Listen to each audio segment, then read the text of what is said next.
தீர்க்கனின் குரல். எனக்கு உள்ளத்தில் ஒரு வார்த்தை வருகிறது. ஆராய்ந்து முடியாத பெரிய காரியங்களை இந்த நாளிலே கர்த்தர் உங்களுக்கு செய்ய போகிறார். என்னப்பா அது ஆராய்ந்து முடியாத காரியம்? முதலாவது பரிசுத்த வாழ்க்கை, இரண்டாவது அவருடைய ஆசீர்வாதம். முதலாவது உங்களை பரிசுத்தமாய் காத்து, இரண்டாவது உங்களை ஆசீர்வதிக்கிறார். ஆகவே பரிசுத்தம் உள்ளவர்களாய் இருங்கள்.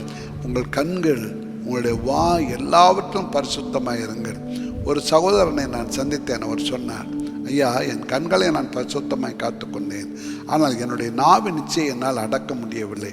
ஆகவே நான் ஆண்டவருக்குள்ளாக எதை விரும்புகிறேனோ அவைகளையெல்லாம் நான் சாப்பிடாமல் விட்டு விட்டேன் ஐயா என்று சொன்னார். இது உபதேசம் அல்ல, ஆனால் இச்சை அடக்கம். நாவின் நிச்சயம் அவர் அடக்குகிறார். விரும்பின உணவை அவர் சாப்பிடாதபடி ஒதுக்கி தருகிறார். ஆனால் இயேசுவுக்கு பிரியமாக இருக்கிறார்.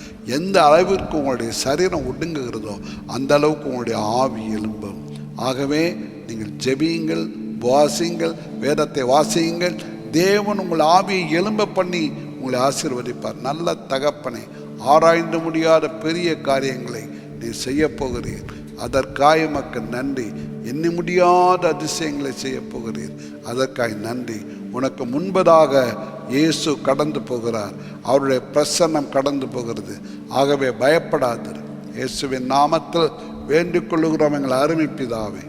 ஆமேன், ஆமேன்.